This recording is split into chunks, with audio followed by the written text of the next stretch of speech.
All right, so here's the deal. My history teacher thinks I'm failing because I called a samurai a ninja in armor. First off, they're both cool, okay? Second, I'm not failing. I'm just, not trying. Big difference. Can't a guy just sit in peace without being yanked in time?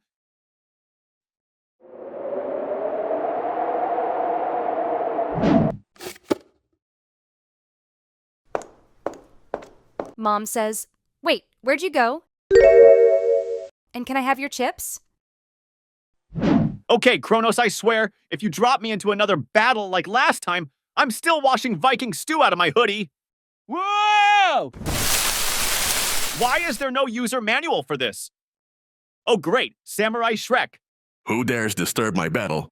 Wait, wooden bridge, samurai, a giant monk with a giant stick. Oh no, this is Gojo Bridge. That's Benkei. And that means... You are not from here, and yet you stand before me. State your name or face defeat. Hey, fellow warrior. Totally from here. Name's, Scribe-san. Yep, just, traveling. Yep, love, swords, honor, big fights. Totally not an outsider or anything. Oh, wow, what's that? Huh? Okay, plan B. Run. Huh. Coward. Benkei and the samurai stand face to face. This will be a fierce battle. Yeah! That wasn't even close. By this point, he had already bested 999 men, each duel bringing him closer to his ultimate goal, 1,000 victories. That final sword, the last piece of his grand collection, was just within reach. All he needed was one more battle. That night, as he wandered near Gojo Tenjin's shrine, he heard it, the sound of a flute, delicate and unwavering. Curious, he followed the melody and found a lone samurai, smaller than the warriors Benkei had fought before. But around the man's waist, a gilded katana shining even in the moonlight. The perfect prize. Benkei, ever the warrior, wasted no time. He issued his challenge, fully expecting the samurai to hesitate. But instead, the man simply put away his flute and agreed. No fear, no hesitation. They made their way to Gojo Bridge. Two warriors standing face to face. Swords drawn. The duel began. Benkei charged. He had fought giants, felled warriors twice his size. Yet, in an instant, he was on the ground, defeated. The samurai didn't gloat, didn't mock him. He just turned his back and walked away, as if the fight had never mattered. And that cut deeper than any blade. For days, Benkei couldn't shake it. The humiliation burned. How could he, a warrior who had never known true defeat, lose to someone so small? His frustration grew, twisting into something darker. Revenge. He waited at Kiyomizu-dera Temple, his eyes scanning the crowds.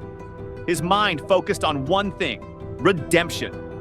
And when that samurai finally appeared, Benkei challenged him again. Another battle. Round 2, fight. Another loss. But this time, something changed. The rage, the frustration, it all melted away. He saw the truth. This wasn't just any warrior. This was someone greater than him, someone worth following. Benkei bowed. He swore loyalty, vowing to cast aside his old ways and serve this samurai instead. That samurai was Minamoto no Yoshitsune, a legend in his own right. And from that day forward, Benkei became his most loyal retainer, standing by his side through every battle, every challenge, every triumph. Funny how fate works, isn't it? Destiny soon pulled them into the heart of the Genpei War. Yoshitsune joined forces with his half-brother, Minamoto no Yoritomo, to take down the Taira clan, the same clan responsible for killing their father when Yoshitsune was just a baby. So yeah, this war wasn't just about power. It was personal.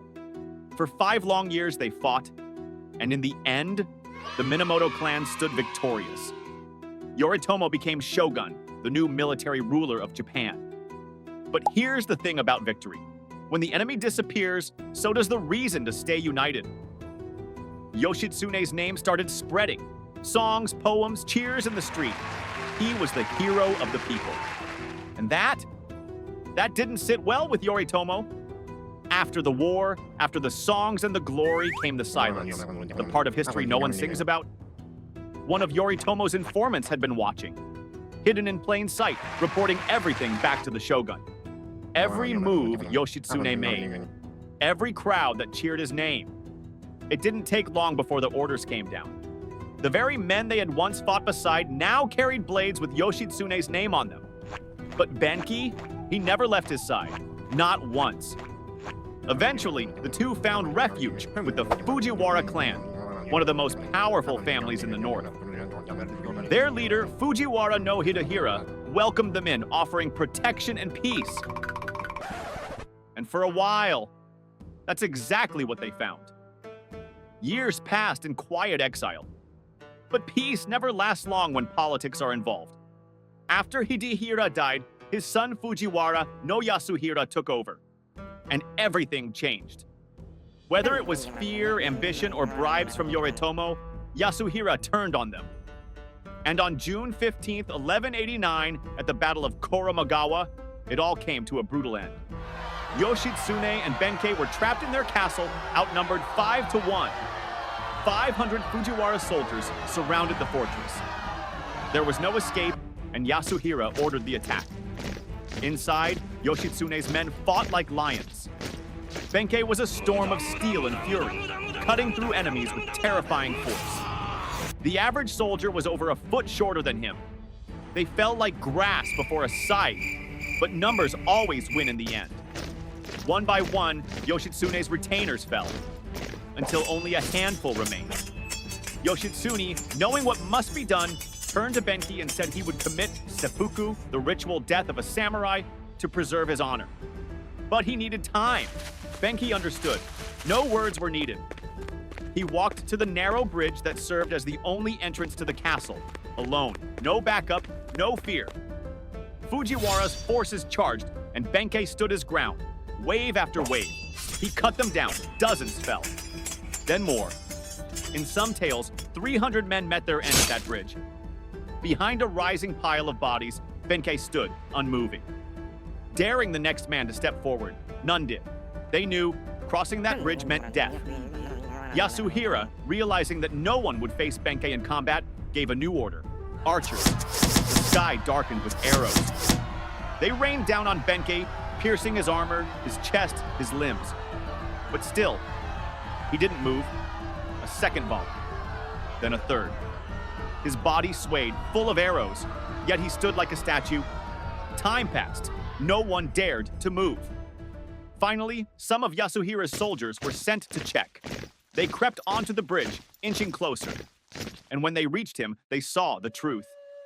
Benkei was already dead. He had died standing up. Spear dug into the ground, holding himself upright, his body a final wall between the enemy and his lord. He had not flinched, not fallen, not shown a moment of pain. His last breath was spent protecting time, giving Yoshitsune the minutes he needed to carry out seppuku with dignity and honor. Benkei died as he lived, unshakable. And because of him, Yoshitsune's story ended the way every samurai dreams of. Not in defeat, but in honor.